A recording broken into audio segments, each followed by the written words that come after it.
Dr Taha Brahni. C'est un de mes élèves et qui a intégré l'association de lutte contre le sida en tant que bénévole et qui a beaucoup travaillé dans le dépistage et qui a travaillé aussi sur l'accès aux soins du traitement de l'hépatite C, parce que vous savez, quand on a un traitement d'hépatite C, c'est des brevets, ça coûte cher, et le plaidoyer pour que vous puissiez avoir ce traitement à prescrire.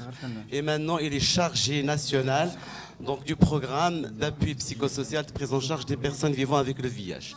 À vous la parole, docteur Brahni. Donc, vous avez 15 minutes. Je sais que la tâche est difficile, mais je sais aussi que vous allez réussir. Merci, Oustad. Merci, professeur. Le premier mot que je vais dire, c'est waouh. Passer après les sommités nationales et internationales, ça fait vraiment plaisir. Merci beaucoup pour l'opportunité. Je viens ici pour parler, je ne vais pas parler de toute la LCS, tout ce qu'on fait, mais je vais me focaliser surtout sur le volet infection à VIH, comme ça. Et en plus, sur le programme, c'était sur le CHU. Mais ma présentation, vu que les participants sont issus de plusieurs villes, je vais parler aussi des autres villes. Alors, la présentation sur l'apport des communautaires dans la prise en charge des personnes vivant avec le VIH. Alors, la LCS, elle a maintenant plus que 34 ans, présente sur le corridor de vulnérabilité de tout le royaume. On a plus de 300 personnes volontaires hautement qualifiés, que ce soit des instituteurs, des professeurs de médecine, des profs, des avocats et même de la communauté les plus vulnérables. On est présent sur 19 sections et aussi on est membre fondateur de Coalition Plus et on héberge sa plateforme MENA. Coalition Plus, c'est une coalition internationale de lutte contre les hépatites virales et le VIH, présidée par la présidente fondatrice de la LCS qui est professeur Hakima Himmish. Et on est présent maintenant sur plus de 50 de pays et avec plus de une centaine de partenaires. Parlons maintenant des personnes vivant avec le VIH.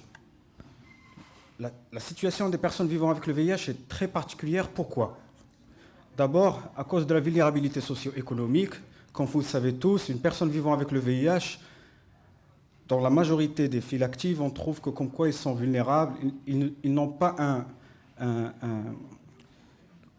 travail stable. La majorité d'eux, ils ont des travaux occasionnels. Et vu la pandémie maintenant, même ceux qui avaient ce travail occasionnel, ils l'ont perdu.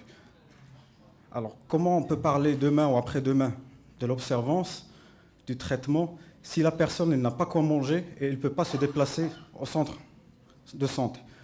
Aussi, il y a un environnement national qui est répressif, qui est qualifié par le Conseil national des droits humains ainsi que le ministère de la Santé. Et ils ont nommé certaines lois qui sont des mauvaises lois, qu'il faut réviser.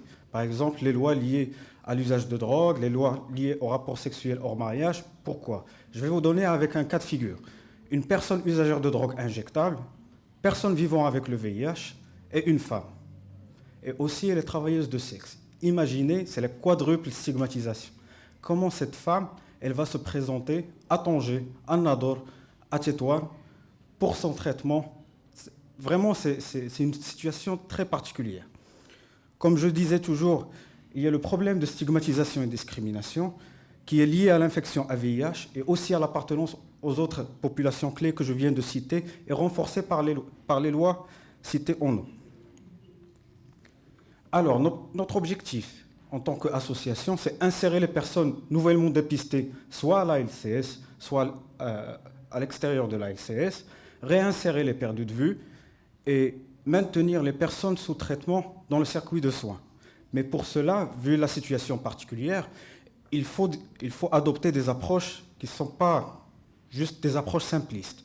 Il faut adopter des approches qui sont basées sur les évidences, la science et les droits humains, notamment l'approche communautaire, l'approche genre, la prévention combinée qui est décrite dans la haute réunion des Nations Unies qui recommande une approche participative inclusive. Et nous, à la LCS, on a adopté ces approches depuis notre création. Et quand on dit adopter l'approche, ça veut dire inclure et faire participer les communautés, les personnes vivant avec le VIH, de l'élaboration, la mise en œuvre des activités, jusqu'à l'évaluation de toute stratégie, programme ou activité. Alors, nous avons approché toujours le problème du VIH avec 2 niveaux. Le premier niveau, ce sont des activités qui sont centrées sur l'environnement de lutte contre le VIH. Le deuxième niveau, il est centré sur le VIH, sur la personne vivant avec le VIH et son entourage, plus, je voulais dire, leur famille. On plaide maintenant, on a même mené une dynamique pour la généralisation de la couverture sanitaire en incluant les populations clés et les personnes vivant avec le VIH parce qu'on sait que le RAMED, elle n'a pas inclus toutes les personnes vivant avec le VIH et dans certaines villes, on souffre avec la gratuité des personnes vivant avec le VIH, sachant qu'il y avait une circulaire ministérielle. Et même les migrants subsahariens qui n'ont pas une situation encore régularisée, on trouve toujours des difficultés à les intégrer dans le circuit de soins, sachant que la leçon qu'on vient d'apprendre de Covid-19, au Maroc, je ne sens pas toujours qu'on l'a vraiment appris. Et je voulais dire par ce point qu'on ne peut pas avancer, on ne peut pas juste traiter les Marocains seuls, mais il faut traiter tout le monde.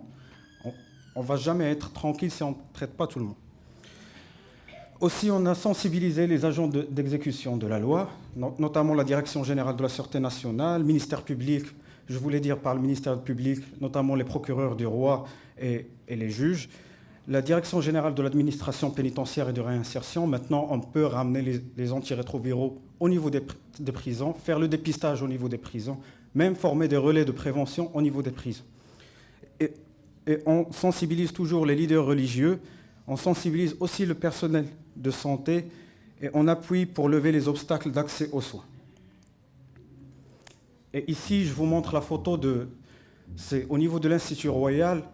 Chaque année, on sensibilise et on forme les commissaires qui sortent, chaque promotion. L'année dernière, c'était un peu particulier parce qu'il y avait Covid. Et même en bas, c'est la promotion des juges et procureurs du roi au niveau de l'Institut Royal de la magistrature au niveau d'Arabe. Alors, pour les activités qui sont centrées sur les personnes vivant avec le VIH, on vise surtout leur autonomisation et le renforcement de leurs capacités. Cette personne, elle doit avoir les moyens pour se déplacer, pour acheter ses médicaments et pour être observante. Pour cela, nous organisons des séances thématiques, notamment sur l'estime de soi, circuit de soins, observance au traitement. Pardon. Alors, je continue, moi. On mène des séances thématiques et aussi on a mené avant des activités génératrices de revenus. On a mené un projet qui s'appelle MLI, qui était évalué à l'échelle nationale et internationale positivement, mais à cause de financement, on a dû l'arrêter. La chose la plus innovante au niveau de la région MENA, et au Maroc et même en Afrique, c'est qu'on organise périodiquement des universités des personnes vivant avec le VIH pour essayer d'identifier des leaders au niveau de cette population qui va porter leur voix au niveau, par exemple, de comités consultatifs et comités de coordination du Fonds mondial. Et comme ça, on aura plus de financement, plus de visibilité et représentabilité de ces personnes-là. Pour le volet biomédical,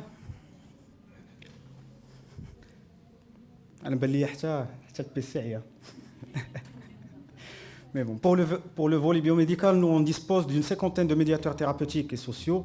Les médiateurs thérapeutiques et sociaux, ce sont des agents communautaires issus, la majorité d'eux sont issus de la communauté, ils sont même des personnes vivant avec le VIH, présents au niveau de la LCS et présents au niveau des centres référents, qui collaborent étroitement avec les équipes médicales et paramédicales. Et j'en profite pour remercier chaleureusement soit professeur Marhoum, professeur Marih, je veux pas... Bon, tout le monde. ما بغيت حتى شي واحد. المهم اللي نسيتو اسمه مسامحة. Alors, grâce à ces cinquantaines de personnes, en 2021, on a fourni 19 283 prestations pour presque 7 000 personnes vivant avec le VIH au niveau de 13 villes. Les 19 283 prestations, On a fourni 1336 prestations de soutien médical, 1015 bilans biologiques et radiologiques. Et quand je dis ici les bilans biologiques et bilans radiologiques, c'est juste les bilans et la radiologie qui n'est pas encore disponible au niveau des structures publiques et en rapport toujours avec les infections opportunistes. Et on a mené 1706 séances d'appui et d'accompagnement psychologique grâce à nos médiateurs thérapeutiques et aussi grâce à nos psychologues cliniciens vacataires. La chose que je voulais vraiment souligner, c'est que les personnes qui ont bénéficié de ces prestations-là, ils sont les plus démunis parmi les démunis. Maintenant, la demande, elle est vraiment extrême et la vulnérabilité, elle est au top. Et je ne peux pas vous dire maintenant, avant il y avait la pandémie, maintenant il y a l'Ukraine, et on ne sait pas qu'est-ce qu'il y aura après. Toujours parmi les prestations qu'on a fournies, on a fourni aussi des prestations sociales. C'était 6072 prestations sociales pour 3051 personnes vivant avec le VIH. Et la majorité de ces personnes qui ont bénéficié de cette prestation-là, quand je dis la majorité, c'est plus de 96%, ils n'ont aucune activité génératrice de revenus et aucun travail stable. On a fourni 1027 paniers alimentaires, 625 billets de transport de leur lieu de résidence au centre référent de prise en charge de l'infection à VIH, 172 repas au niveau de la maison d'accueil d'Agadir, parce qu'au niveau d'Agadir, on a une maison d'accueil qui accueille les personnes vivant avec le VIH qui viennent des zones lointaines, par exemple de l'Ayoun, de Ouarzazate, de Tinrir, etc. Et ils viennent pour la consultation, ils finissent à 10h, 11h, et ils ont pour le retour, c'est à minuit, et ils viennent avec leur famille. Alors il fallait avoir une structure qui héberge ces personnes. On a fourni aussi 447 dotations de lait artificiel, et chaque nourrisson nous coûtait presque 700 dirhams par mois. Sachant que maintenant, il y a tous les nourrissons qui... maintenant, on essaie d'acheter acheter une grande quantité pour économiser un peu d'argent, mais la demande, elle est vraiment extrême. Et si on achète le lait artificiel, on n'a pas encore l'argent pour financer les bilans biologiques et les bilans radiologiques. Et souvent, parfois, je me sens un peu gêné avec les médecins traitants parce qu'ils ont un bilan qui est vraiment urgent et nous, on n'a pas de fonds. Parfois, on avance, on dit d'accord, on fait le bilan et après, on commence à chercher le fonds. La chose innovante, c'est la dispensation des ARV. On a fait 1019 dispensations des ARV. Et ici, je souligne sur ce point parce que c'est une activité innovante au Maroc et au niveau de la région MENA et décrite aussi par l'ONU-SIDA. C'est le Bureau national des Nations Unies de lutte contre le VIH. Et cette activité innovante, je vais vous parler du contexte. La pandémie, elle est là. Les restrictions, elles sont là. Tout est fermé. Et la personne vivant avec le VIH ne peut pas partir voir le Muqaddam, l'agent de... elle ne peut pas partir voir le Muqaddam ou le Qaïd pour leur dire « Écoutez, moi je suis une personne vivant avec le VIH et j'ai besoin d'une permission dérogatoire pour partir ». C'était un grand risque d'avoir des problèmes d'observance et de problèmes de rupture de traitement. Et même, on pourrait avoir vraiment des nombres phénoménaux de pertes de vue. Et grâce à la collaboration, à l'étroite collaboration avec les équipes médicales et aussi avec l'appui du Programme national de lutte contre le sida du ministère de la Santé, les agents communautaires, les médiateurs thérapeutiques et sociaux et les volontaires de la LCS, et grâce aussi à la pharmacie, à Dr Rendeli et aux autres pharmaciens qui étaient vraiment mobilisés, on a pris ce médicament. Et on les a acheminés soit main à main au niveau soit main à main, soit on l'a mis au niveau des centres référents, au niveau des centres de la LCS, au niveau de 19 villes, soit on l'a envoyé par messagerie. Le fruit de cette activité, on peut le voir sur le rapport national SIDA du Maroc, du ministère de la Santé. Grâce à cette activité-là, on a fourni plus de 60% des dispensations des ARV au Maroc en 2020, contre juste 39% qui étaient dispensés au niveau des centres référents et des centres publics. Alhamdoulilah, il n'y avait pas de problème d'observance, de rupture d'ARV. Et ça, par exemple, je vais parler de l'Algérie, je vais parler de la Mauritanie, je vais parler des pays de la région. Maintenant, juste, ils croisent leurs doigts parce qu'ils ont vraiment peur d'avoir demain ou après-demain de sérieux problèmes de résistance et de rechute. Et grâce à cette activité innovante, on a pu aussi identifier les perdus de vue. Pour conclure, l'ALCS a contribué efficacement à promouvoir l'accès des personnes vivant avec le VIH aux soins en adoptant des approches basées sur les évidences, les sciences et les droits humains. Les défis, c'est surtout l'augmentation de la file active, c'est l'augmentation continue parce qu'on dépiste toujours, et sa vulnérabilité qui contraste avec les ressources limitées. Et je vais donner l'exemple avec 2020. 2020, c'était une année exceptionnelle. Il n'y avait pas vraiment un grand flux des personnes vivant avec le VIH parce que les médecins infectiologues et les médecins traitants, ils étaient vraiment focalisés par le Covid. Et je vais vous dire le chiffre que l'ALCS a dépensé juste pour le CHU, c'était 1 million de dirhams. Alors vous pouvez imaginer le chiffre demandé. Si on va poser 2, 3, 4, ce n'est pas encore suffisant parce que la situation des personnes vivant avec le VIH est vraiment très vulnérable. L'un des défis aussi, c'est la stigmatisation et la discrimination des personnes vivant avec le VIH au milieu de soins. Et je profite aussi de cette occasion parce que même nos médiateurs thérapeutiques, parfois, ils sont stigmatisés dans certains services, par exemple, services de dermatologie, gynécologie, et parfois, au niveau de certains centres référents, même on trouve le problème avec certains centres de biologie. Il y a toujours cette stigmatisation. Et aussi, il faut lutter pour les barrières administratives pour faciliter l'accès des personnes vivant avec le VIH au circuit de soins et faciliter aussi le travail des médecins traitants à traiter le virus d'immunodéficience humaine. Et merci beaucoup. J'espère que je n'ai pas dépassé les 15 minutes.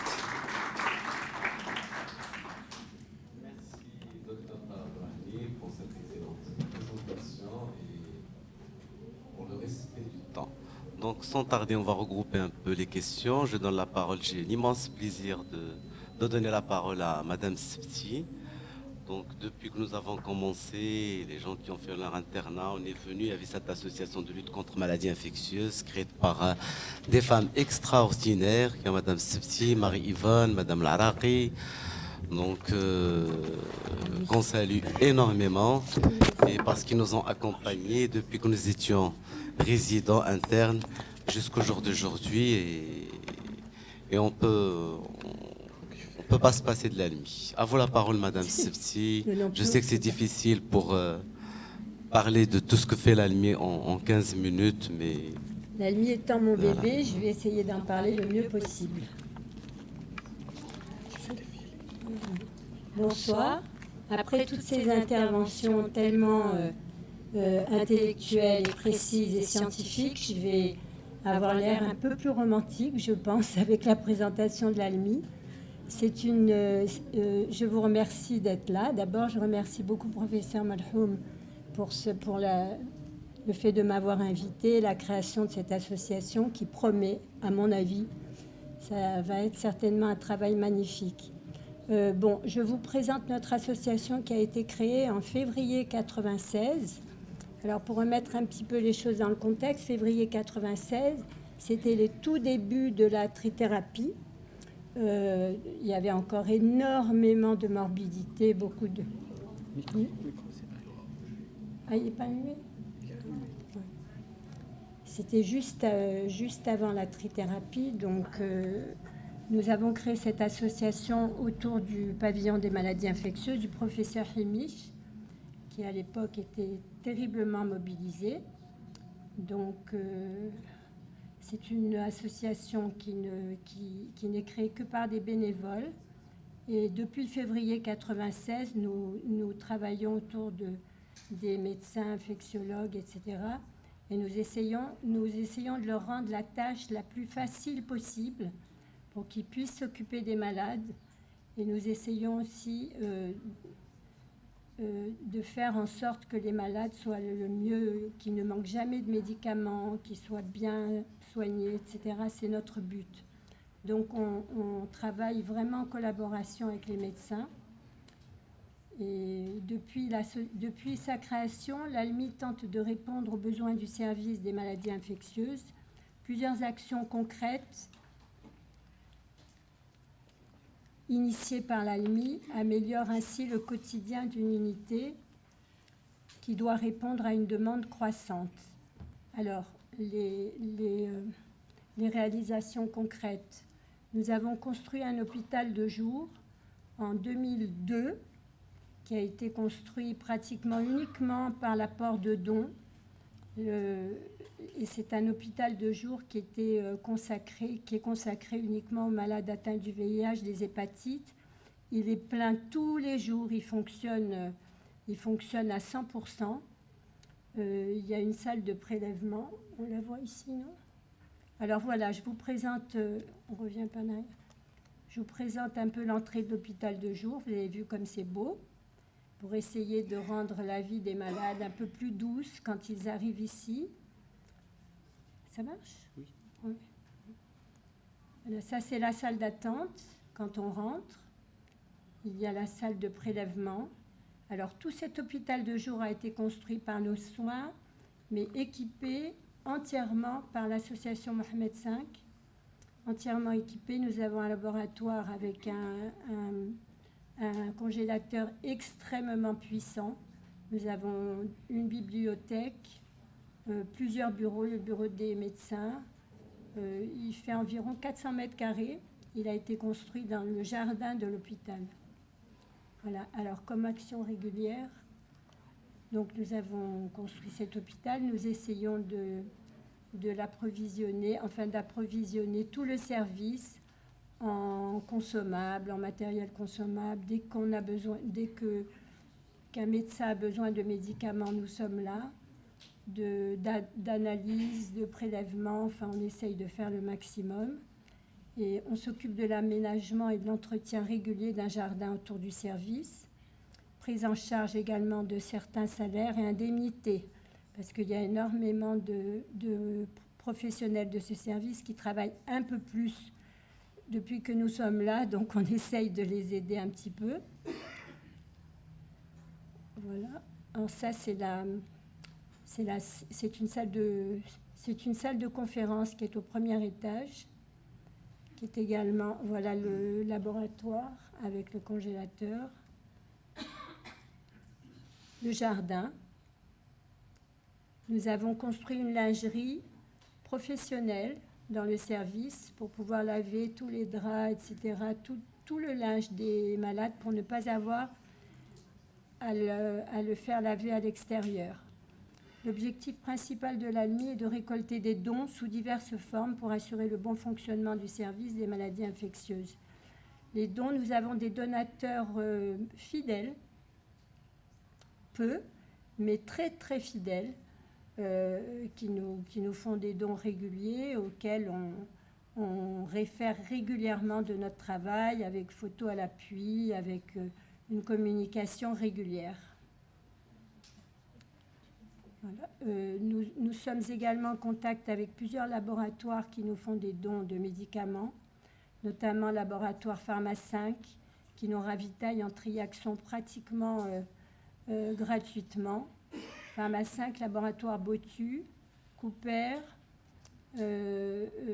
Galenica, Sotema aussi pour le Triaxon. Enfin, nous sommes en étroite collaboration avec tous ces laboratoires. On assure aussi des paniers repas réguliers, notamment pendant le Ramadan.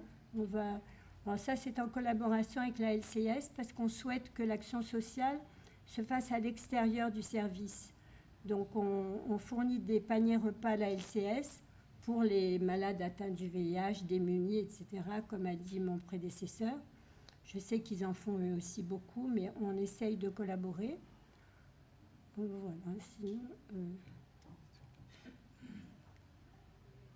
sinon nos projets. Attendez, qu'est-ce que... Oui, mon voilà. Non, le vert. Voilà.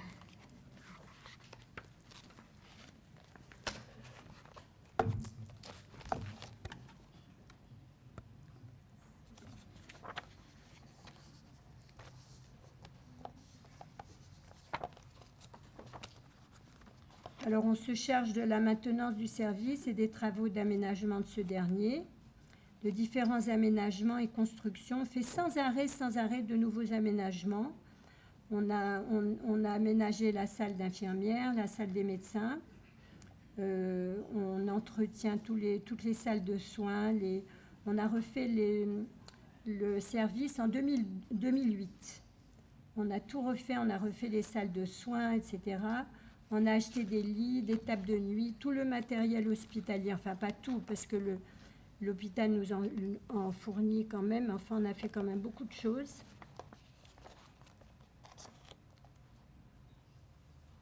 Alors, dans ces 5 dernières années, voilà, réaménagement de la salle des infirmières, aménagement de la salle des médecins, aménagement d'une lingerie très performante, réaménagement de la salle d'attente, rénovation complète du service, peinture, menuiserie, installation d'un chauffage solaire. Il y a de l'eau chaude maintenant dans tout le service. Installation d'une porte métallique entre le jardin et le service par souci de sécurité. Réparation et installation d'une porte dans la salle de cours. Installation de grillage dans les jardins et à l'entrée du pavillon 23.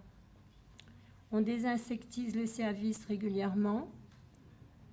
On se charge de l'entretien de la climatisation. Enfin, tout ça a l'air d'être une énumération, mais je pense que ça a une très grande utilité pour les médecins et les malades. On assure les peintures régulièrement. On s'occupe de la plomberie. On a un plombier, un homme à tout faire, un électricien qui travaille pratiquement ils travaillent toutes les semaines dans le service. D'ailleurs, ils ont des indemnités. On s'est chargé d'acheter des chariots, des lits et des tables de nuit, des chariots infirmiers et des chariots pour les dossiers. L'aide alimentaire, j'en ai déjà parlé, des paniers repas réguliers, pendant le ramadan surtout. Et nous avons installé un bureau pour la personne chargée de la prise en charge de la LCS et avons meublé la salle des médecins et on continue à leur fournir des bureaux, etc. Des ordinateurs. On a fourni un ordinateur à la pharmacie, c'était un don, très bel ordinateur, et on est en train d'en fournir 2 autres.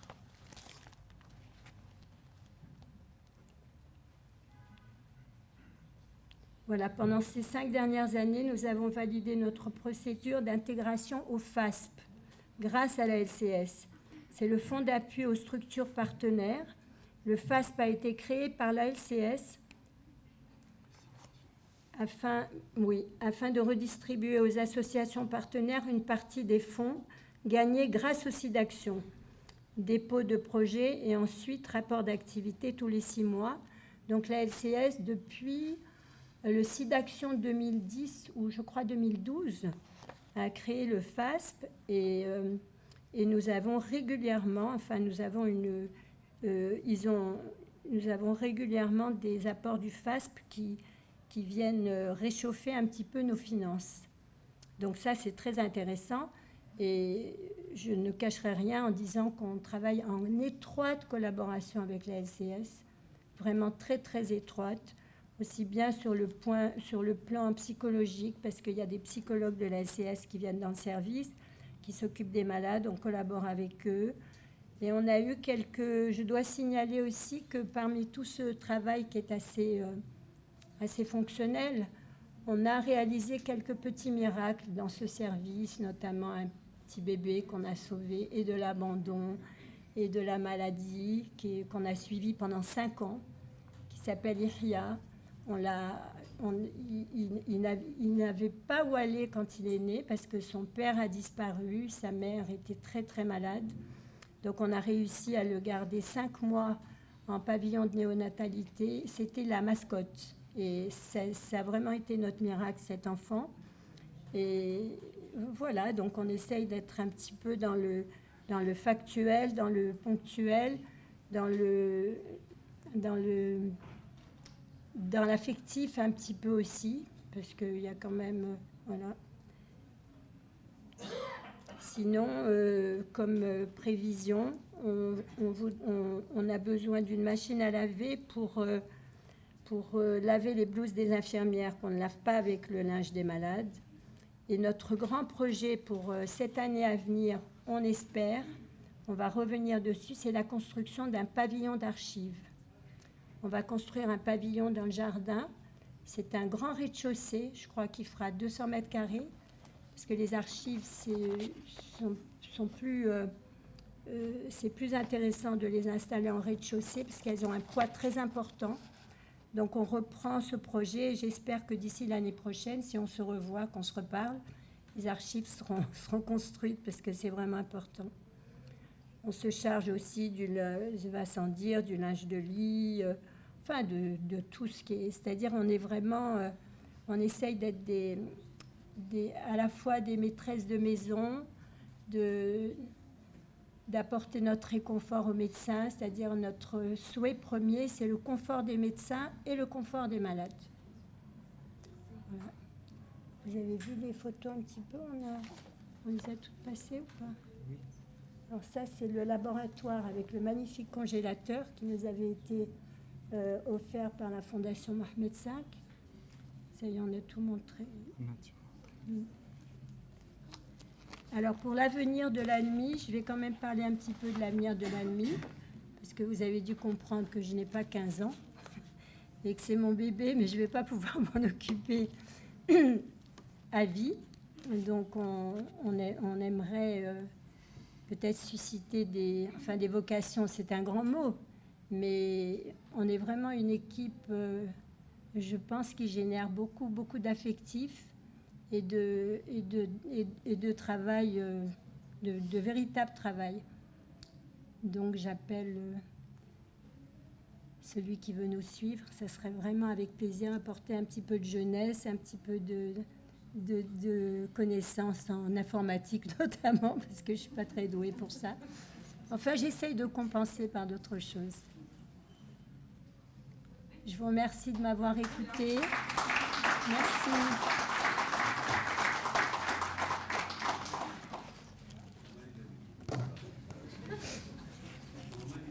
Merci.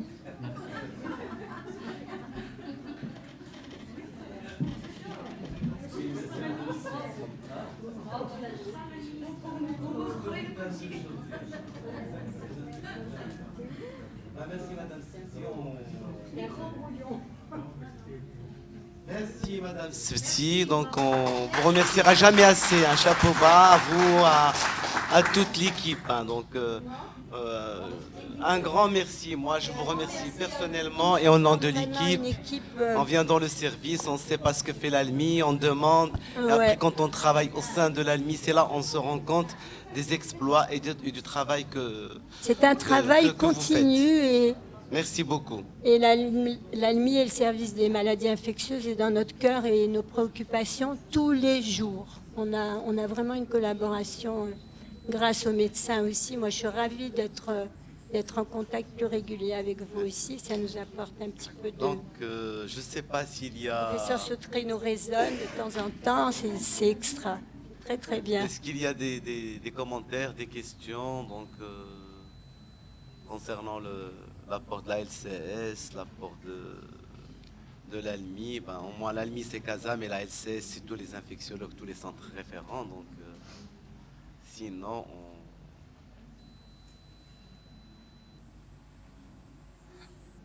merci. Je pense qu'on a déplacé, qu'il y aura...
bonjour tout le monde.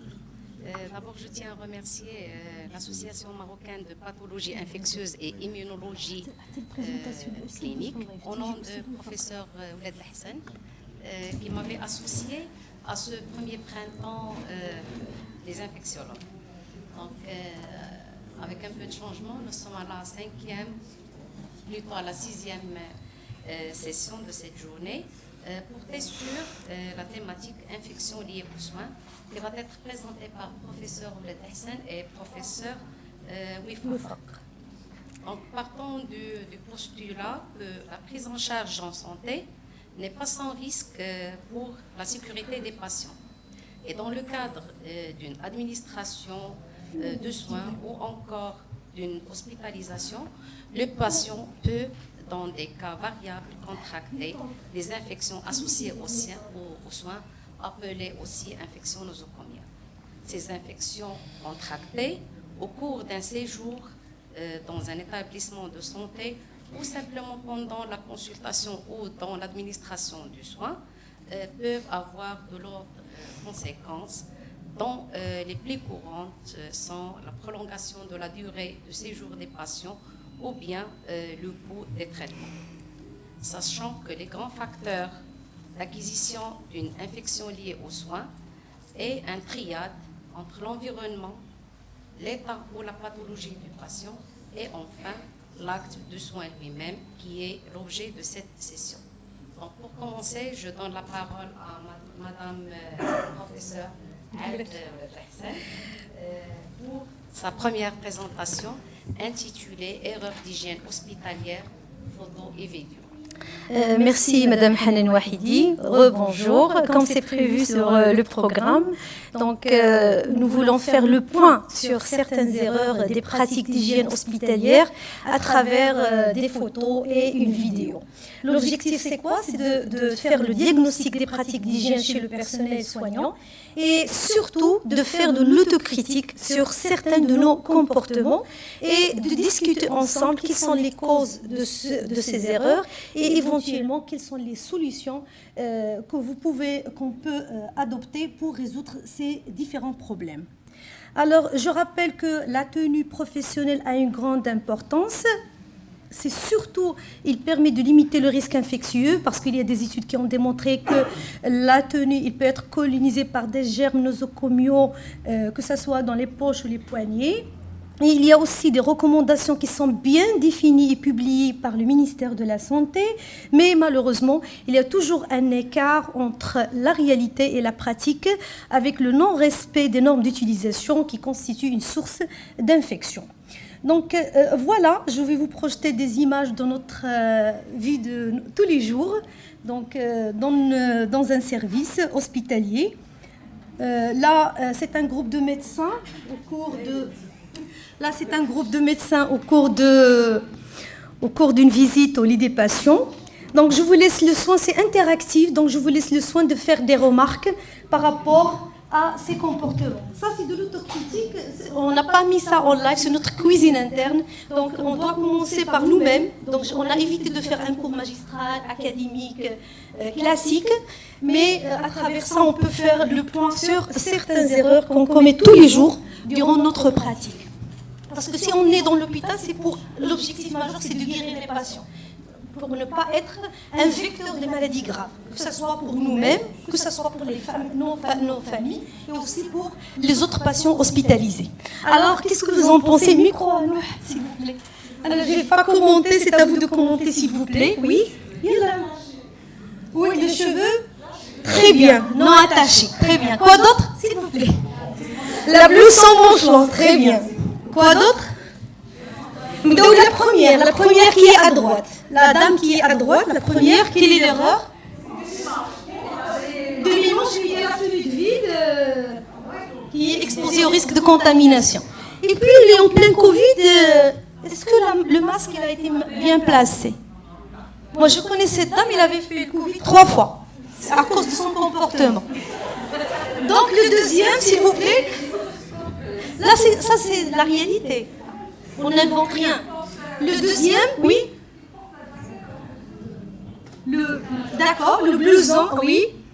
Et quoi d'autre? Est-ce que c'est visible, l'accessoire? La montre, le stéthoscope, oui. Alors la troisième, est-ce qu'il y a un problème pour la troisième? Très bien, la blouse elle est ouverte. Pour la cinquième, le foulard qu'il déborde sur la blouse et qui risque d'être contaminé. Oui. Et la cinquième? Très bien. Alors, tout à fait, le masque est mal porté par notre collègue. Il y a le port d'accessoires, la montre. Il y a le port de veste passe-couloir. Il y a des recommandations, monsieur Wahadou Silva en parlait. Il y a les cheveux non attachés, il y a la blouse qui est ouverte et il y a les manches longues pour la majorité des médecins. Alors, pour cette deuxième photo, qu'est-ce que vous en pensez?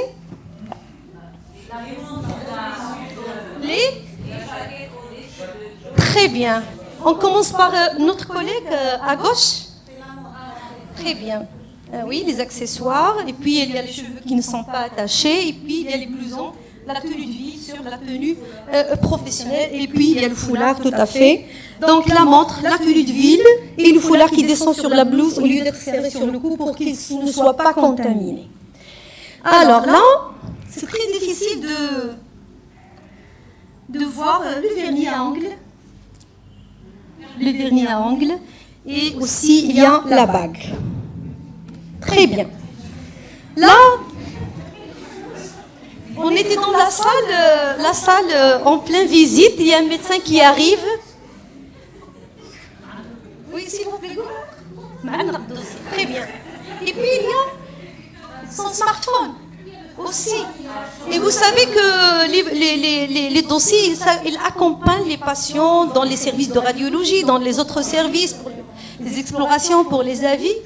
Alors, et puis il y a une troisième erreur, c'est quoi? C'est le blouson. Donc il tient son dossier, mais ce qui fait la différence par rapport aux autres photos, c'est qu'il tient son dossier d'une manière qui peut favoriser la contamination de la tenue professionnelle. Alors, no comments. Là, j'étais dans un lieu et il y avait deux médecins, pas médecins, je ne connais pas exactement, mais je pense que ce sont des biologistes. J'ai pris la photo, mais j'ai respecté l'anonymat.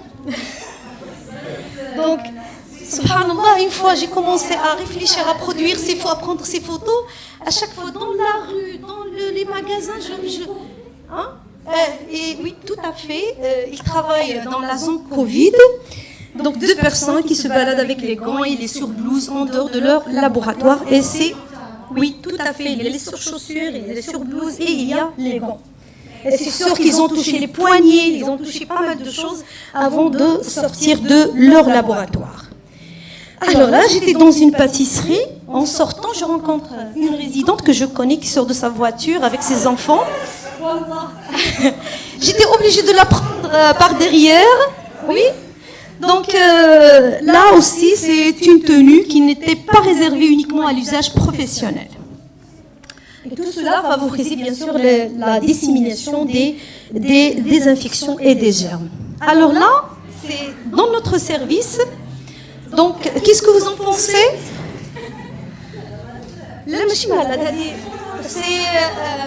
C'est une personne qui s'occupe de ménage. Je l'ai pris en photo, il a accepté. Alors?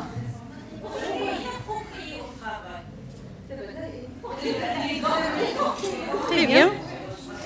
Il y a beaucoup de non-conformités. Malgré que l'hôpital, le CHU a fait beaucoup d'efforts, des conventions avec des sociétés de bio-nettoyage, il y a le chariot, il y a le matériel qui existe, mais malheureusement, il faut accompagner ces personnes. Parce qu'on les recrute sans les accompagner, sans les former, sans les auditer. Donc c'est normal, ils ont l'habitude de travailler chez eux ou ailleurs dans d'autres lieux de leur manière. Donc vraiment, la société les ramène sans les former ou les sensibiliser sur les risques. Parce qu'il y a un risque. Donc, tout à fait. Donc ça montre qu'il y a des pratiques à risque, qu'il y a une non-conformité, non-respect des démarches de bio-nettoyage par rapport aux gants, les torchons. Les torchons, ils l'utilisent pour toutes les salles. Et je lui ai fait la remarque et en me disant, voilà, je la nettoie avec de l'eau de javel, mais il y a un temps d'action qu'il faut respecter, d'accord, pour que les germes soient détruits par le désinfectant ou par l'antiseptique. Alors là, aussi, un de nos médecins, qu'est-ce que vous voyez? Oui? Vos remarques? Très bien. Donc, il y a des normes par rapport aux pantalons et aux chaussures. On voit que pour le pantalon, la longueur n'est pas adaptée. Et pour les chaussures ne sont pas réservées. Ils peuvent le porter, ils peuvent suivre la mode, mais ailleurs, pas à l'hôpital. Donc, les chaussures ne sont pas réservées au travail. Alors là, c'est un de nos collègues aussi qui se balade avec les bijoux. Donc, je lui ai posé la question quand est-ce que vous étiez fiancés. Ça fait 3 ans. Donc, je pense que la bague peut nous donner une idée sur l'épidémiologie. L'épidémiologie des maladies infectieuses, des germes. Il y a donc le port de bijoux au milieu hospitalier. Il faut l'éviter, ainsi que les smartphones. Quoi d'autre? Là, vraiment, ce qui a été présenté par professeur Kitani, donc tout à l'heure, sur la phase préanalytique et qui joue un rôle très important dans le résultat. Donc pour avoir un résultat, et il faut respecter certaines normes dans la phase préanalytique. On voit pour ce patient, c'est un pu d'un abcès de psoas qui a été drainé au service de radiologie, qui a été amené dans un gant propre. Donc il est resté, puis par la suite, les médecins ils ont commencé à distribuer sur 3 tubes. Donc c'est sûr que c'est une cause parmi les causes qu'on ne trouve pas les germes. Dans la majorité, on ne trouve pas les bactéries dans les pus.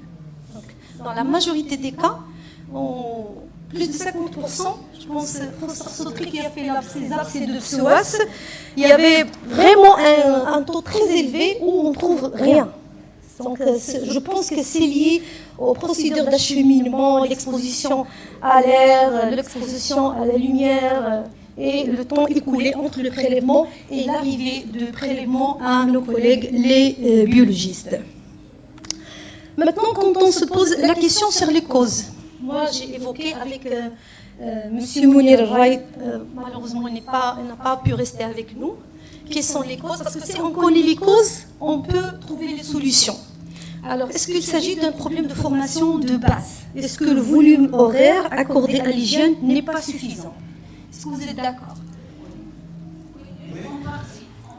En partie. Hein? Pas complètement, d'accord? Est-ce qu'il y a... Oui, tout à fait. Deuxième point, la formation continue. Parce qu'à l'époque, je me rappelle qu'on avait participé et ça m'a impliqué dans plusieurs formations. Maintenant, ça fait longtemps que, je ne sais pas, il y a le CNA qui s'occupe des formations. Et nous, les infectieux, moi, je me rappelle, ça fait plus de 5 ans que je n'étais pas appelée pour faire une formation ou participer à une formation sur les bases d'hygiène. Puis il y a un problème de sensibilisation, comme je vous ai dit, par rapport à la femme qui s'occupe de... Il y a aussi le problème du climat. Effectivement, il faut que très fort. Tout à fait. Dans nos services. Tout à fait. On avait discuté ça. Problème de l'organisation, les vestiaires, les blanchisseries et aussi le problème il n'y a pas de chauffage pour que les gens puissent, comme dans les pays développés, travailler avec uniquement la tenue demi-manche, etc. Donc, est-ce que vous avez des remarques, des compléments? Oui.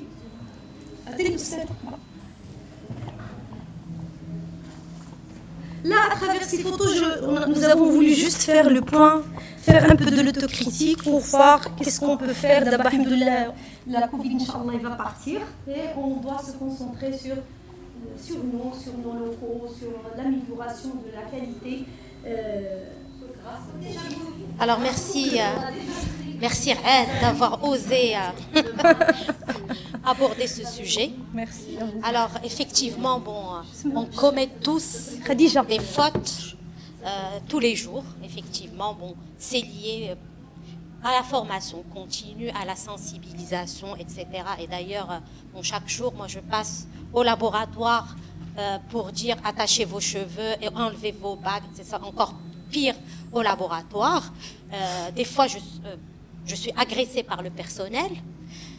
Voilà, donc, premièrement, il faut parler de ça avec les décideurs en tout cas de notre CHU, pour pouvoir justement mettre une charte justement d'habillement et de tenue professionnelle et la respecter, parce que des fois on voit au laboratoire, dans les services cliniques, des médecins, des infirmiers, des étudiants en médecine avec la blouse, je dis, du dentiste. Tout à fait. D'accord, donc une blouse, elle est faite pour protéger, etc. Ceci d'une part. Mais d'autre part, comme tu l'as dit à la fin, je parle donc à Siouhdous, mais à nous tous, il y a un problème également organisationnel. Tu as projeté tout à l'heure la photo du médecin ou de je ne sais pas qui partait avec sa blouse à la pâtisserie. Oui, parce que beaucoup de médecins, beaucoup d'étudiants, etc. atterrissent dans les services, ils n'ont pas de vestiaire, ils n'ont pas où se changer. Donc voilà, donc ils viennent avec la blouse, avec peut-être le pyjama de chez eux, ils partent, ils montent dans leur voiture, ils vont chercher leurs enfants à l'école, etc. Dans les autres pays, personne ne ramène la blouse chez soi à la maison pour la laver. Normalement, on doit la changer, elle doit porter le nom de la personne et on doit avoir une blanchisserie Siouhdous à l'hôpital. Donc c'est un plaidoyer en tant qu'hygiéniste, vous devez faire, s'il vous plaît, le plaidoyer auprès Siouifar en tant que médecin du travail au niveau de l'administration, parce que effectivement, au niveau des services, on doit avoir des vestiaires, on doit avoir où se changer et pouvoir laver la tenue du travail in situ et ne pas la ramener chez nous non plus. Donc, tout à fait. Voilà, donc ça, j'espère que ça suivra. Donc tout ça, il y a des problèmes liés à l'hygiène, d'accord. Donc il y a comme on dit, donc voilà, il y a des choses qui nous incombent et on doit changer notre façon de faire, enlever les bijoux, attacher les cheveux, etc. Bon, pour même des fois avec excusez-moi pour ça. Oui, la mode maintenant, elle a parlé des vernis à ongles, mais le problème, c'est les faux ongles avec des ongles longs. Ça, c'est encore pire. Donc voilà, il faut de la formation continue, de la sensibilisation, mais il faut se doter de moyens pour nous aider justement à respecter ces règles. Et désolée si j'étais longue. Non, pas du tout. Merci. La vidéo. واحد لا فيديو دغيا شوف هذا ما بغاش يخدم داكور لا فتحوا là j'ai une vidéo de 2 minutes, de 3 minutes, donc je tiens tout d'abord à remercier les étudiants de la faculté de médecine, groupe MedTalk, de m'avoir donné de l'aide pour faire le montage et aussi pour filmer une simulation de certaines erreurs. Alors, ma كيفاش c'est pas grave.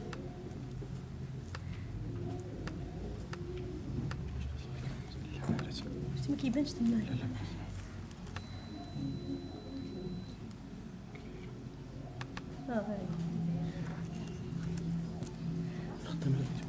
Là, je ne vais pas parler, c'est... Bon, c'est... moins de lumière.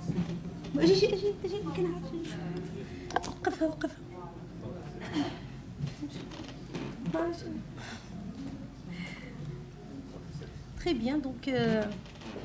no comments.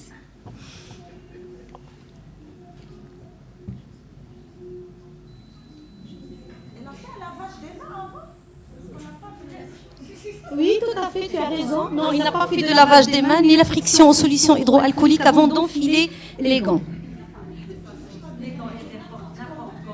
Oui, tout à fait. On va voir les commentaires, on va revenir un petit peu, on va retourner vers le début, puis après on va commenter.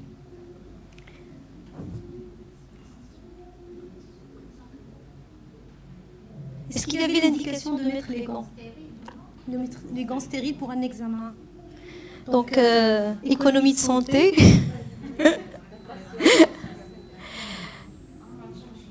Tout à fait, oui. On n'a pas changé les gants entre les deux patients.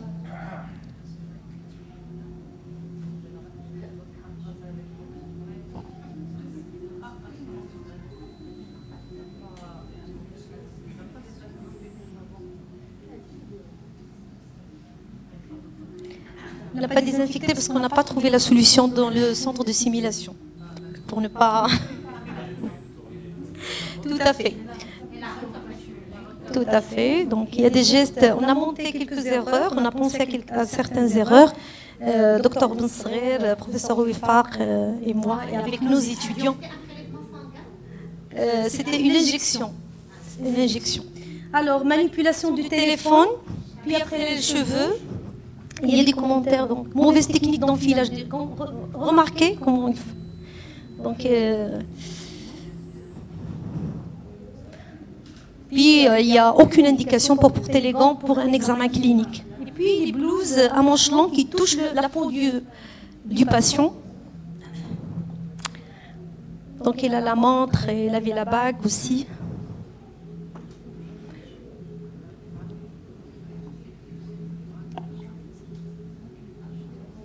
Puis il est passé à l'autre patient sans changer les gants.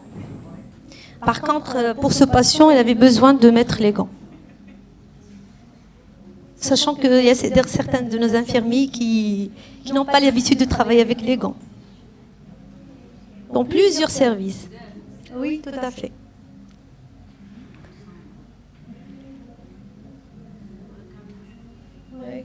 Il a recapuchonné. Donc, dans notre étude sur les accidents d'exposition au son, parmi les causes des AES, il y avait 68% le recapuchonnage. Donc là, un geste qu'on le fait tous les jours, moi-même, je le fais, l'échange de stéthoscope, sans le désinfecter. Ça, nos étudiants le font en fonction d'un terme que je tiens à les remercier. Malheureusement, ils n'ont pas pu être parmi nous.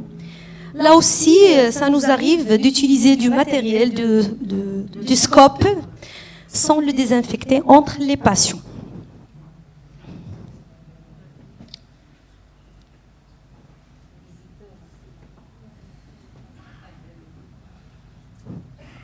Oui, on le met sur le lit.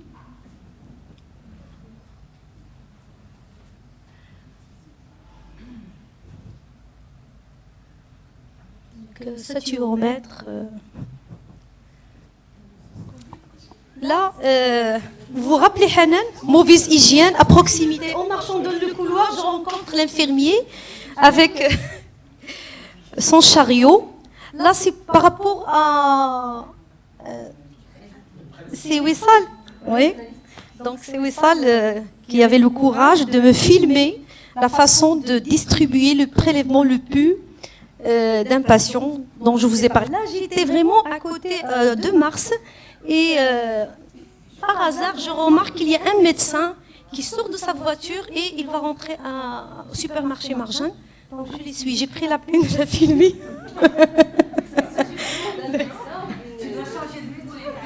Non. Oui, c'est une résidente. Là, ce sont des résidentes que je connais. Mais j'étais étonnée, subhanallah. Donc, merci pour votre attention. Pas de filmage. Le film est... Merci. Donc, c'est juste pour faire le point sur certains de nos comportements qu'on doit travailler, qu'on doit changer. Merci beaucoup, professeur Ahd, pour cette nouvelle façon de faire. C'est en quelque sorte, c'est la chambre des erreurs. Donc, c'est la réalité. Ce sont des choses qui sont bien sûr liées à plusieurs facteurs. Il y a des choses qui sont structurelles. Bien sûr que l'établissement doit mettre à la disposition des professionnels de santé. Il y a une grande partie, bien sûr, qui revient à nous en tant que professionnels de santé. Donc, toute adhésion aux bonnes pratiques de soins. Donc, on va laisser la discussion à la fin. Et je donne la parole au professeur Ouifaq pour nous parler des bonnes pratiques d'hygiène qu'on doit tous respecter. À vous la parole, professeur Ouifaq.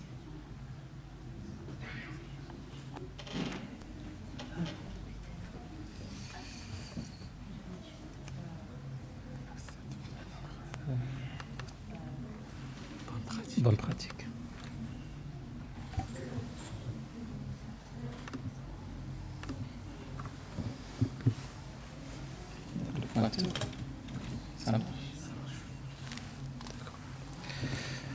Merci, Sir Haddous. À mon tour de remercier Madame Oulad Hassan de m'avoir invité à participer à cette journée et à travers elle, bien sûr, l'association des pathologies infectieuses et d'immunologie clinique et son président, Monsieur le professeur Marhoum. Merci de m'inviter, de m'associer à cette journée. Je vous félicite déjà pour la réussite parce que clairement, donc très bonne continuation, Inch'Allah. Je vous remercie de me permettre de clôturer cette journée. Et effectivement, donc nous avons vu énormément de situations, énormément de circonstances qui augmentent le risque en fait de transmission de micro-organismes. Et évidemment, ça nous incite à parler des bonnes pratiques. Évidemment, nous avons des bonnes pratiques. C'est le soignant qui en est responsable, c'est le soignant qui est la cible de ces bonnes pratiques, c'est le soignant qui doit être responsabilisé vis-à-vis de ces bonnes pratiques. Mais il n'est pas le seul responsable, on va voir la suite des choses. Évidemment, les infections associées aux soins constituent une entité où le risque majeur, c'est la transmission croissée de micro-organismes. On l'a vu toute la journée qu'il y a des micro-organismes quand même qui sont qu'on pourrait classer comme étant assez dangereux, puisque nous avons toutes les histoires des PMR, des germes qui sont émergents au risque de transmission, et donc qui sont assez résistants à des thérapeutiques, à des antibiotiques. Et évidemment, ces micro-organismes se transmettent via un triangle. Il y a le soignant, il y a le soigné, et puis il y a l'environnement du patient ou du soigné, qui est constitué, on l'a vu dans les photos, dans la vidéo. C'est un facteur qui est très important dans cette chaîne de transmission de micro-organismes, lorsqu'il s'agit de soins. Et donc l'environnement, c'est clairement la table d'examen, c'est le lit du malade, ce sont tous les équipements auxquels est connecté le patient, qu'il soit invasif ou non invasif. Et donc il est question de rupture, de rompre cette chaîne, ce cycle ou ce cercle de transmission. Alors, évidemment, toute la teneur et toute la responsabilité repose sur cette histoire de respect des bonnes pratiques, et essentiellement et primordialement depuis cette histoire d'infection liée aux soins, depuis les années 70 dont on a pris conscience, ce sont les précautions standards.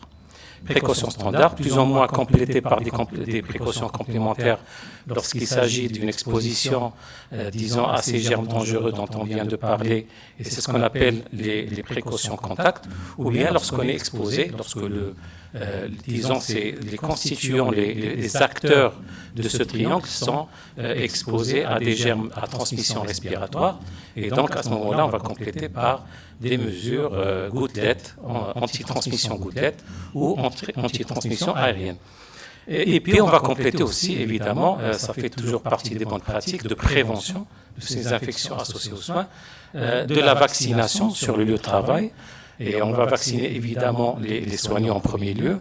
Et évidemment, il s'agit de la vaccination contre l'hépatite B. Et puis, évidemment, on a parlé de l'HIV. Et donc, c'est toute l'histoire de la prophylaxie post-exposition au VIH. Mais depuis ce matin, on parle de problématiques de santé qui sont liées aux soignés, alors que mon souci premier, en fait, c'est la santé-sécurité.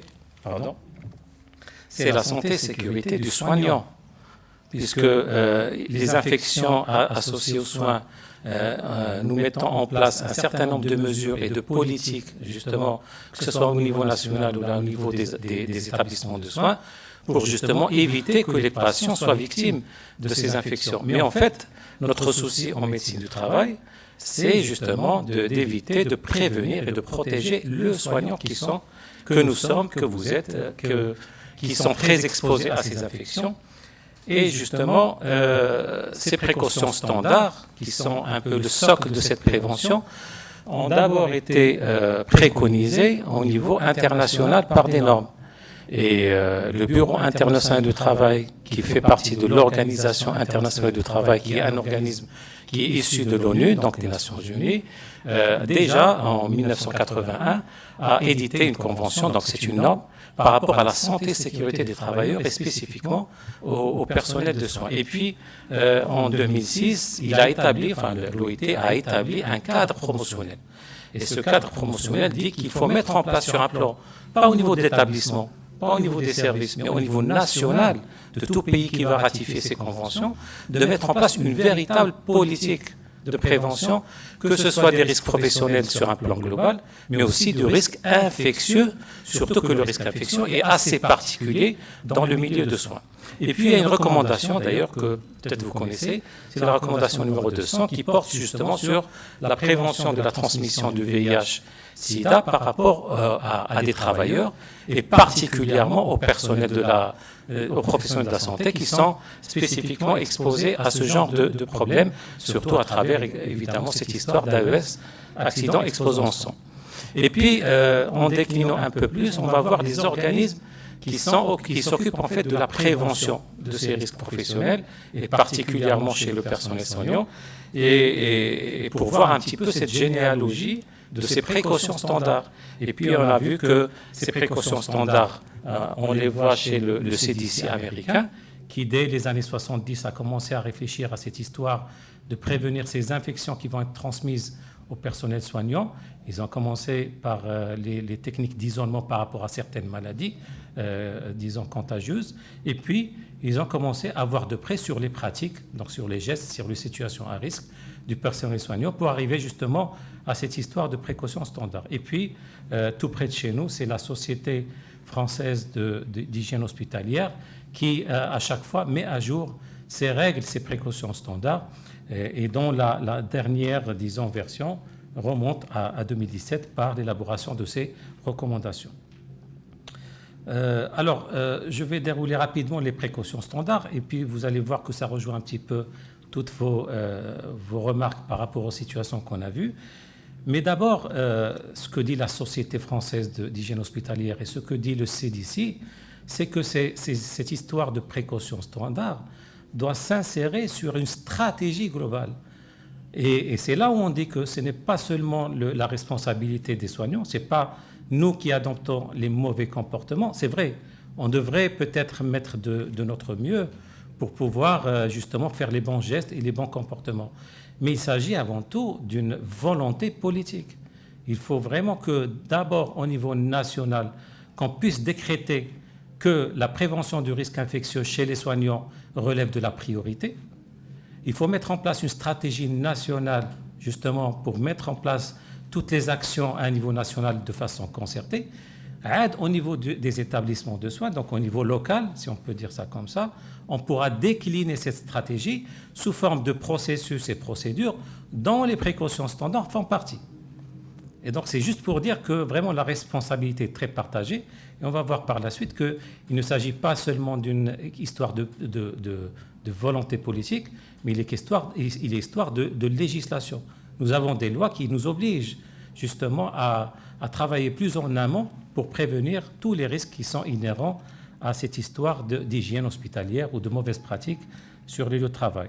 Et donc, et deuxièmement, et Madame Soucy en a parlé, cette histoire, je ne sais pas ce que c'est clair, de mettre à disposition les moyens. Donc il ne suffit pas de décréter, de mettre en place une stratégie, mais il faut que, au niveau national bien sûr, mais aussi au niveau des établissements, qu'on mette les moyens, les ressources humaines d'abord, parce que on va le voir par la suite lorsqu'on va faire une évaluation des risques. Pour la plupart du temps, c'est un manque de personnel qui va peut-être nous pousser à adopter de mauvais comportements, de mauvaises pratiques, ou à oublier certaines mesures de prévention, de protection qui sont élémentaires, parce que justement, nous sommes dans la crise, la pénurie de personnel, et que nous sommes dans l'urgence, et qu'on n'a pas assez de personnel pour s'occuper peut-être du flux des malades. Et puis, les aspects organisationnels, c'est très important, il faut les prendre en considération. Et puis, le principe même de ces précautions standards, c'est que ça doit s'appliquer à tout soignant, à tout lieu, à tout moment et à tout professionnel de la santé. C'est-à-dire que à n'importe quel moment, il faut que le personnel ou le professionnel de la santé, le soignant, soit conscient de ces précautions standards. Alors, deuxième principe fondamental des précautions standards, c'est l'hygiène des mains. Et aujourd'hui, surtout après cette pandémie de la Covid, l'OMS a rectifié un peu le tir, enfin, a mis à jour ce principe d'hygiène pour qu'il soit, disons, basé principalement sur les solutions hydroalcooliques. Et donc, ce qui facilite quand même, sur un plan très pratique, cette histoire de respecter cette hygiène de main qui est régulière. Évidemment, l'OMS a mis 5 indications pour dire voilà les situations où il faut procéder à l'hygiène des mains et donc à la friction hydroalcoolique. 1, c'est avant tout contact avec le patient. C'était une erreur dans la situation. 2, avant un geste aseptique. 3, après un risque d'exposition, c'est-à-dire que lorsque le soignant est en face d'un geste qui est à risque de probabilité de survenue d'un accident d'exposition de sang ou de projection d'un liquide biologique ou de sang, il faut qu'il se frictionne les mains avec de la solution.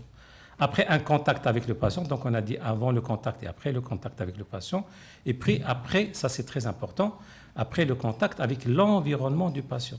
Donc chaque fois qu'on va, Saline aime le patient, on s'est frictionné les mains, mais on a touché le matériel, le scope, on a touché le stéthoscope, on a touché le lit du malade, on a touché la perfusion, le dispositif, il faut là aussi procéder à l'hygiène des mains. Alors, deuxième principe très fondamental, ce sont les équipements de protection individuelle. Donc, c'est l'histoire des gants et des masques. Alors, les équipements de protection individuelle, au niveau des gants, il y a des règles à observer. Il faut mettre des gants uniquement en cas de risque d'exposition à l'accident exposant au sang. 1. Et 2, lors de soins, si les mains du soignant comportent une lésion, s'il y a une fraction cutanée. Pourquoi ? Parce que justement, nous avons vu qu'il y a des germes qui sont extrêmement dangereux, qui circulent surtout au milieu de réanimation. Si nous avons une peau lésée, qu'on va travailler sur un malade qui est porteur ou qui est contaminé par exemple, je ne sais pas, le pyocéanique, il y a un risque quand même de contamination parce que justement, il y a une effraction cutanée. Alors pour la protection respiratoire, il est préconisé, et là c'est justement une question de moyens et d'organisation, que tout patient qui va accéder à un établissement de soins et qui présente des signes d'infection respiratoire, par exemple une toux, doit porter un masque chirurgical de type R2, c'est-à-dire imperméable.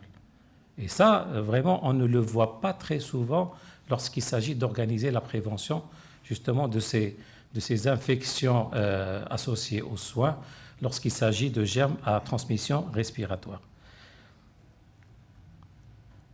Et là, donc, je me répète, donc c'est l'histoire de l'hygiène respiratoire. Et donc, tout patient qui doit mettre les pieds dans un établissement de soins doit porter un masque lorsqu'il s'agit d'un risque de transmission d'un germe à transmission respiratoire. Et puis, nous avons des situations à risque pour des soignants, par exemple dans des services où il y a une forte prévalence et une forte présence de germes à transmission respiratoire. Je veux parler maintenant des services de pneumologie, de réanimation, où il y a des germes qui sont transmis par voie aérienne. Et à ce moment-là, le personnel doit porter un masque qui va le protéger. Et ce masque ne doit pas être inférieur aux spécificités d'un masque FFP2, ou bien pour les anglo-saxons, le N95. Alors la prévention des AES, évidemment, il y a un certain nombre de mesures qu'il faut respecter, on l'a dit peut-être dans les situations qu'on a vues, mais pour les soins, utiliser un objet perforant, donc une aiguille par exemple, un bistouri, un objet tranchant, porter des gants de soins, utiliser des dispositifs de sécurité mis à disposition, et après usage, ne pas recapuchonner, ne pas plier ou casser, bien sûr, le matériel piquant ou tranchant, et puis ne pas désadapter à la main. Donc c'est vraiment la remarque qu'on avait faite pour les prélèvements, par exemple, de pus, le fait de désadapter ou de recapuchonner la seringue. Et puis, évidemment, il faut privilégier les équipements qui sont à usage unique. La gestion des excrétas, c'est-à-dire que les déchets des malades et les excrétas doivent être managés au même titre que les soins à proprement parler. Et donc, les gens qui vont s'occuper, les personnes qui vont s'occuper de ça, on a parlé tout à l'heure de ces sociétés de sous-traitance qui vont faire le ménage et qui vont faire la collecte de déchets hospitaliers, de soins. Et ces personnes-là, le problème, c'est que ce sont des sociétés sous-traitantes qui ne sont pas sous la responsabilité directe de l'hôpital. Et donc tout ce qui concerne leurs équipements de protection, leur formation, leurs gestes et leur comportement ne dépend pas en fait de l'hôpital. Et ça dépend de la société qui va les employer. Et donc là, il est vraiment question, toujours sur le plan de l'organisation, que l'hôpital ou le CHU commence à exiger de ces sociétés, sur leur cahier de charges, que les personnels qu'ils vont employer et qu'ils vont recruter soient soumis à une formation, soient dotés des matériels suffisants, des équipements suffisants en termes de protection individuelle. Et puis, la gestion de l'environnement, c'est l'environnement du malade. Et donc, il ne faut pas oublier de désinfecter régulièrement l'environnement du soigné parce qu'effectivement, ça peut être des plans de travail qui vont être porteurs, disons de micro-organismes. Alors, c'est la fameuse exigence légale, puisqu'au Maroc, et peut-être c'est une surprise, il y a une loi qui est sortie, un décret en 2013, qui s'intéresse justement à ces substances ou organismes qui sont présents sur les lieux de travail et pour lesquels l'employeur doit entreprendre un certain nombre de mesures pour prévenir justement ces infections associées à l'activité professionnelle et dans notre cas en tant que soignant, à l'activité ou aux soins, c'est-à-dire les infections associées aux soins. Et donc c'est le décret de 2013 qui exige de l'employeur, donc le chef d'entreprise, le chef de l'établissement, l'autorité responsable ou l'administration responsable, d'abord de faire une évaluation de risque. Et donc cette évaluation va s'atteler à identifier tous les risques, les situations à risque sur le lieu de travail pour les soignants, et puis d'entreprendre et de mettre en place toutes les mesures de prévention par rapport à ces risques. Et donc c'est une obligation réglementaire et légale dans notre pays. Alors cette évaluation de risque, justement parce que ça c'est la première bonne pratique, ce sont les précautions standards, mais la deuxième bonne pratique pour nous, c'est vraiment plus en amont, c'est l'évaluation du risque professionnel, ou bien l'évaluation du risque biologique ou infectieux pour les soignants. Et cette évaluation va commencer par recueillir toutes les données et pour pouvoir classifier et identifier tous les germes auxquels sont exposés les soignants dans leur activité. Et donc, évidemment, on va recourir à des bases de données théoriques. Mais ensuite, il faudra, après avoir identifié les dangers et les micro-organismes auxquels on est exposé, il va falloir les analyser. Et donc, cette analyse va passer par une analyse des situations dangereuses. Un exemple, le personnel soignant qui s'occupe, par exemple, qui est affecté dans les services d'urgentologie, des urgences, qui vont recevoir des malades en urgence. Des fois, ce sont des malades agités. Des fois, il y a la famille qui est autour. Il n'y a pas de matériel disponible. Il n'y a pas d'équipement de protection disponible.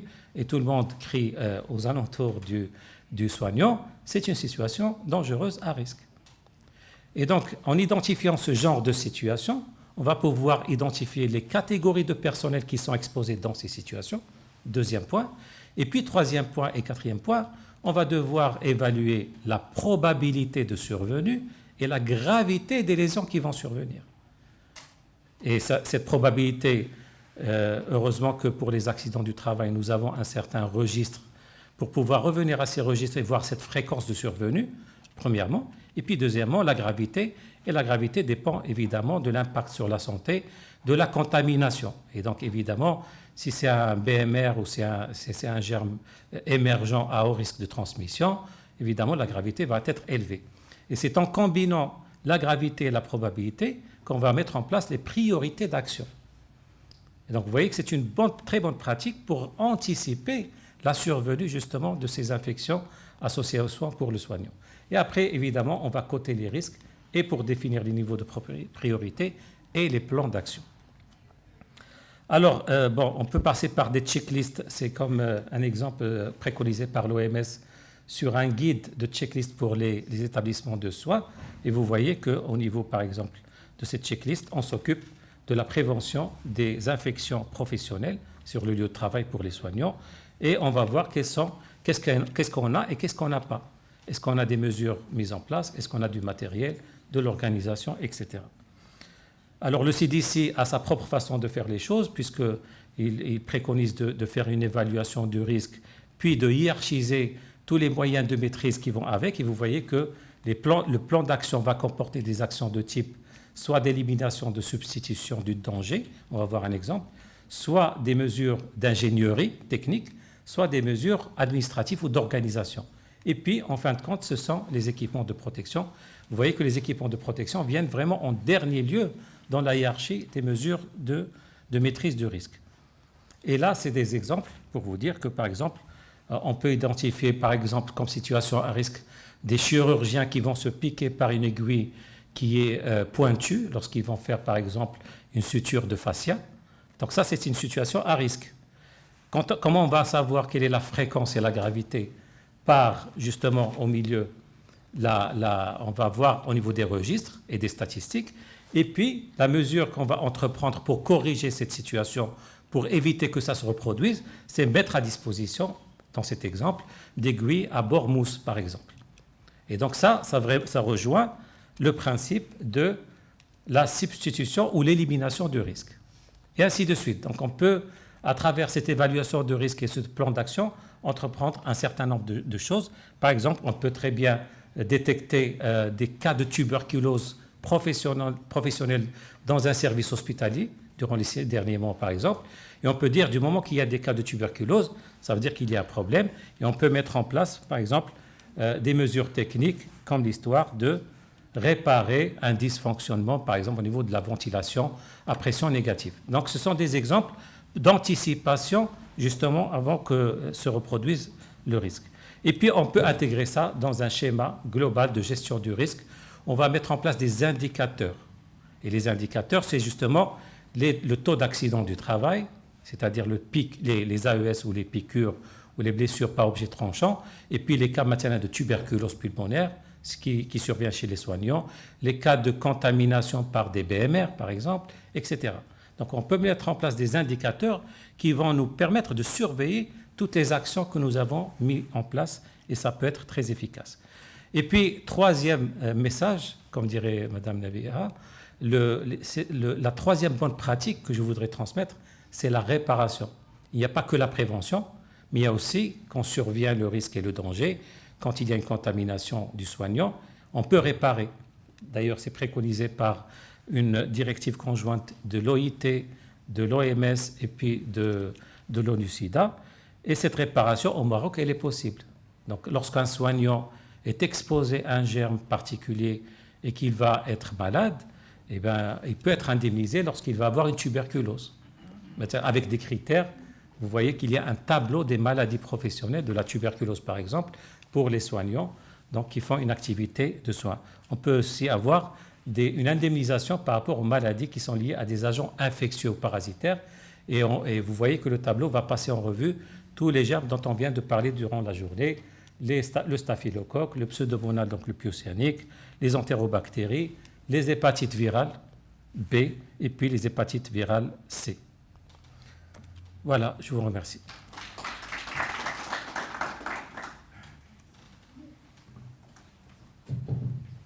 Merci beaucoup, professeur Wifa, pour cette excellente présentation et synthèse des principales recommandations de bonnes pratiques en matière de prévention des infections associées aux soins.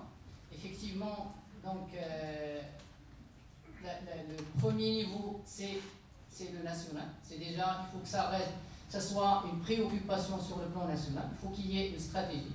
Donc, le professeur Zerwani est là. Donc, il y avait une stratégie de 2005 déjà, mais malheureusement qui n'a jamais vu le jour sur le plan au niveau des établissements hospitaliers. C'est vrai qu'il y avait une décision, une circulaire ministérielle de 2008 qui appelle les établissements à créer des comités de lutte contre l'infection nosocomiale et de mettre à leur disposition les moyens nécessaires pour le fonctionnement.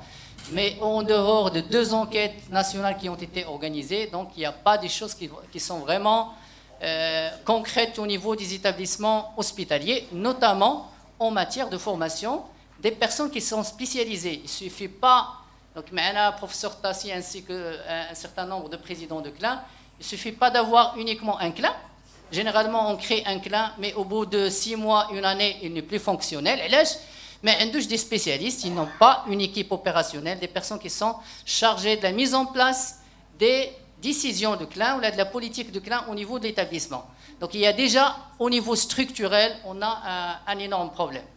Donc aussi, donc la deuxième chose, c'est que lorsqu'on parle de la formation, donc professeur Soussi a parlé des choses qui sont structurelles, effectivement, tout ce qui est en relation avec la tenue professionnelle, mettre à la disposition des professionnels des tenues en nombre, en qualité, en nombre suffisant.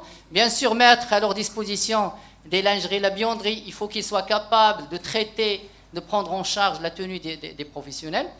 Et aussi concernant la formation, donc il y a au niveau de CHU de Casa, donc il y a une formation qui est destinée les nouveaux recrues.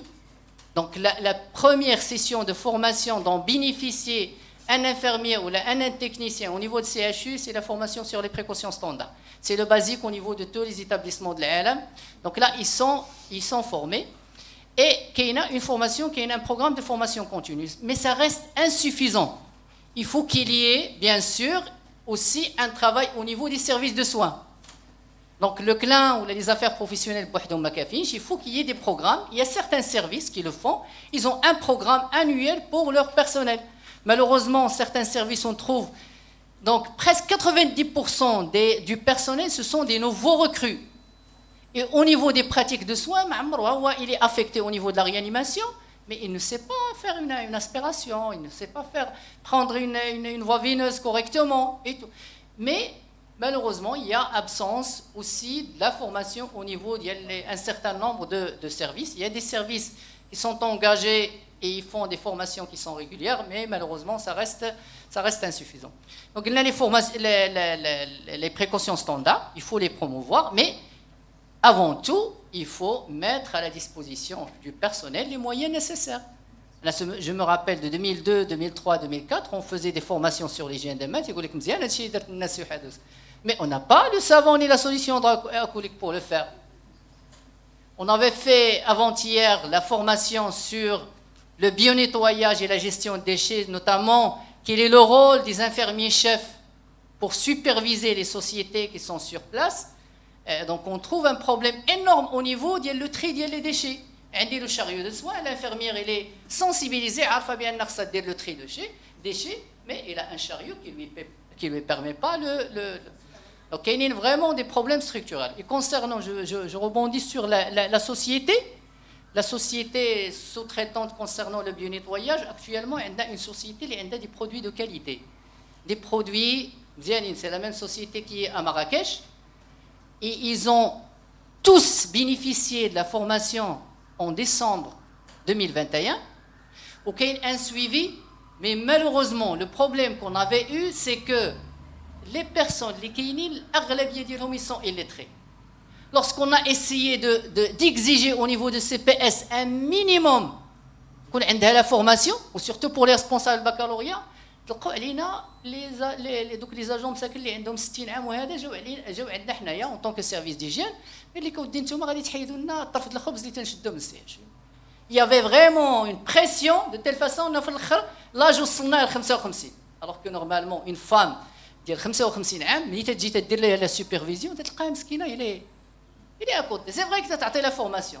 La photo qu'a mis le professeur Ahd au niveau pour la femme de ménage, la femme de ménage elle a la tenue, elle a deux tenues.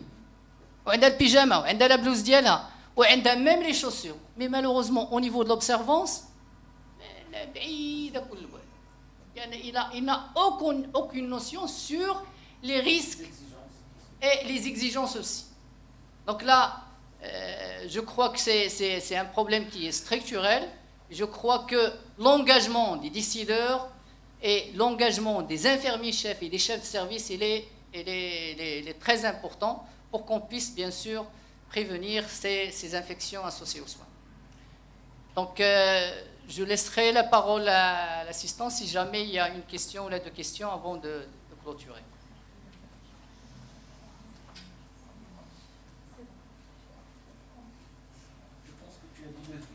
Essentiel, que tu as la synthèse, Ah oui, donc bien sûr. Oui. Et il continue toujours le prélèvement. Oui, effectivement. Malheureusement, malgré que les recommandations, quand la sensibilisation des décideurs, on continue toujours à faire la même chose. Il y avait le guide de réalisation des prélèvements, il y avait la formation de la majorité des services au niveau de siège. Donc, il y a le guide l'Akhdar. Et la recommandation principale, c'est d'avoir des matériels de sécurité pour faire les prélèvements. Et c'est vrai que c'est une question de mise à disposition du matériel, une question de formation, une question de guide, une question de beaucoup de choses. Mais si ça ne fait pas partie d'un système de gestion, et ce système de gestion va mettre en place des éléments de surveillance, d'indicateurs, pour revenir à la charge tout le temps, ce sont des actions isolées. Donc, c'est pour ça qu'au niveau des organismes, disons, de normalisation, les normes préconisent toujours de mettre en place un système de gestion intégré. C'est-à-dire que la gestion de ce genre de choses, du risque infectieux chez les soignants, doit faire partie intégrante d'un système plus en amont, qui est plus structuré, qui est fait de processus. Et à ce moment-là, la formation, la mise à disposition du matériel, les sous-traitants ce sont que des parties de ce puzzle qui est le système de gestion. أما إلا قليتي غير نعطيكم اليوم مثلا لو غيد وغدا ندير لكم فورماسيون بعد غدا نعطيكم واحد 50 je sais pas seringues avec un système sécurisé, ça sert à rien parce que de toute façon on va les faire aujourd'hui, mais justement le comportement humain, il est tel quel. Et donc il faut revenir à la charge avec de la surveillance et de l'amélioration continue. Sinon ça ne marche pas.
Bien.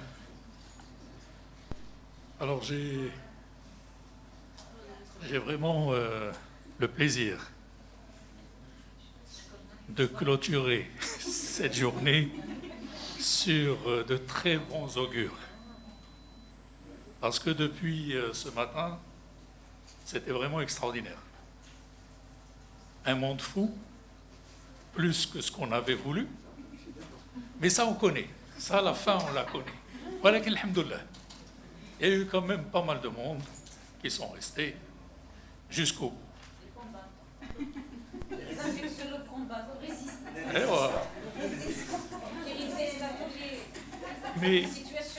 Mais l'avantage, c'est qu'on est de plus en plus nombreux. Les BMR, effectivement. Alors, là, on me demande une restitution. Vous êtes prêts à écouter pendant une demi-heure? Non. Donc ce ne sera pas une demi-heure. Ce que je voudrais vous dire, c'est que, à travers tout ce qu'on a vu depuis ce matin, chaque présentation pratiquement ouvre la voie à des choses à faire. Voilà. Moi je crois que maintenant on doit se mettre au travail pour essayer de voir tout ce qu'on peut faire. il est clair qu'il ne faut pas se disperser. Ce n'est pas première journée et puis on tombe KO. Il va falloir qu'on voit un petit peu tout ce qu'on peut sortir de ce qui a été dit, choisir des priorités et essayer de régler ces problèmes-là. Voilà.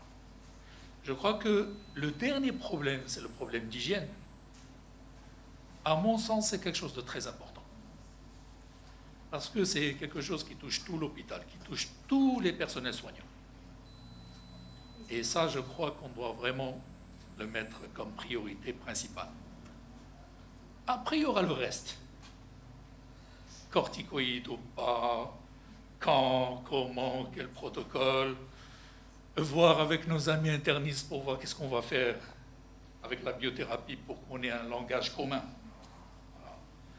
Voir avec nos collègues de réanimateurs pour les nouveaux antibiotiques, par exemple, voir un peu pour qu'on ait le même langage dans leur utilisation. Voilà, donc ça, c'est vraiment des chantiers qui s'ouvrent. Et la priorité, c'est l'hygiène, parce que l'hygiène permet une prévention déjà. Voilà, je crois qu'il faut partir de là. Alors, je crois que ça a été une première journée très riche. On a beaucoup débattu. On a appris beaucoup de choses aussi. Vous savez, par exemple, pour la colimycine, il ne faut pas utiliser les disques d'antibiogramme. Voilà. Voilà une chose importante, il faut absolument la CMI. Voilà, ça c'est un petit flash qu'il va falloir retenir dans cette... Alors, maintenant, je crois qu'il ne me reste qu'à remercier tous les participants, infectiologues et non-infectiologues, internistes, etc., les personnes qui étaient avec nous ce matin, qui étaient au niveau des laboratoires, les responsables de laboratoires, nos personnels infirmiers qui étaient avec nous jusqu'à la fin également, nos spécialistes de médecine du travail qui auront beaucoup de choses à faire. Je crois que votre présence a été très importante. Elle a rehaussé le niveau de cette première journée qui va nous permettre de mieux négocier les journées suivantes. Parce que vous savez, quand vous allez chez le laboratoire, vous leur dites ah, on va faire notre première journée. C'est l'association vient d'être créée hier. Ils vous disent c'est bien, bravo. Bon, maintenant, il y a un antécédent. Maintenant, ça se fera à la négociation. Voilà. Alors, il me reste justement à remercier les associations qui nous ont aidés, les associations partenaires. Le laboratoire Alicia, il ne faut pas l'oublier, il a travaillé dans l'ombre, mais il a fait quelque chose d'extraordinaire. Le laboratoire Alicia, pour ceux qui ne le connaissent pas, c'est le laboratoire d'immunologie clinique et l'allergie. Voilà, Alicia. Ah, c'est pas allergie. Il y a aussi nos étudiants, le groupe MedToc, qui était encore avec nous jusqu'à la fin. Ils font de très belles choses. J'ai déjà vu un peu ce qu'ils font de temps en temps. Bravo. Il y a l'association des médecins de Henshaw, médecins généralistes de Henshaw, qui ont travaillé aussi en arrière-plan. Il y a l'ALMI, il y a l'ASS, et puis nous avons tous les laboratoires qui nous ont suivis dans cette première aventure.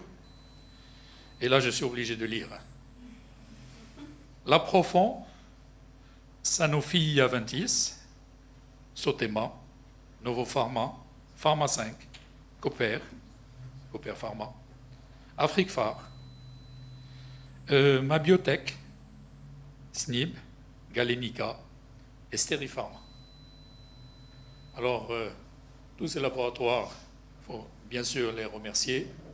C'est des personnes qui ont répondu spontanément. Je vous rappelle qu'on n'a pas fait de négociation. Et je crois que ça nous permettra d'avancer plus facilement par la suite. Bien sûr, je ne terminerai pas sans remercier les intervenants, tous les intervenants qui nous ont fait des présentations de qualité. Tous les modérateurs, et parfois la modération était un peu difficile. 15 minutes, c'est pas évident. Et puis, toutes les personnes qui ont travaillé à l'organisation. Et je vais lui passer la parole tout de suite. Je suis obligé de dire que le professeur Ouled Hassan a, disons, relevé le challenge. Parce que le jour où il est venu me voir, je lui ai dit, moi je ne m'occupe de rien. J'ai été vacciné. Et bravo, elle a réussi. Maintenant, je lui donne la parole, parce qu'elle doit remercier les autres personnes qui ont travaillé avec elle. Vous avez presque cité tout le monde, sauf les membres de notre service, donc, qui m'ont donné beaucoup de l'aide. Donc, et surtout, Dr Raqi Fedwa, merci beaucoup pour l'aide que vous m'avez donnée. Et aussi Farida Bazi.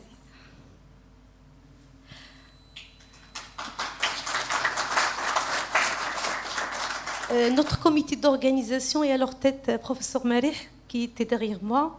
Il m'a beaucoup soutenu durant toute la période de préparation, que ce soit notre association ou dans les préparatifs, ainsi que notre ami Dr Bensrer.